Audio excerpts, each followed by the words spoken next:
প্রধানমন্ত্রী তারেক রহমানের সাথে সৌজন্য সাক্ষাৎ করেছেন জাপানের প্রধানমন্ত্রীর বিশেষ উপদেষ্টা উনো ইয়োশিমাসা। দুপুরে প্রধানমন্ত্রীর কার্যালয়ে তাদের এই সাক্ষাৎ অনুষ্ঠিত হয়। বৈঠকে বাংলাদেশ ও জাপানের মধ্যকার কৌশলগত অংশীদারিত্ব আরও জোরালো করা এবং দ্বিপাক্ষিক সম্পর্ক নতুন উচ্চতায় নেয়ার বিষয়ে আলোচনা হয়। বৈঠকে প্রধানমন্ত্রী তারেক রহমান মানব সম্পদ উন্নয়ন, দক্ষতা বৃদ্ধি এবং বিভিন্ন খাতে জাপানের আরও সহযোগিতা চান।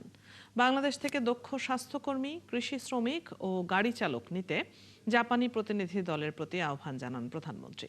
এ সময় তিনি বাংলাদেশে জাপানি কোম্পানিগুলোর বিনিয়োগ আরও বাড়ানোর আহ্বান জানান। পাশাপাশি দুই দেশের মধ্যে বাণিজ্য ও অর্থনৈতিক সহযোগিতা সম্প্রসারণে যৌথভাবে কাজ করার উপর জোর দেন তারেক রহমান।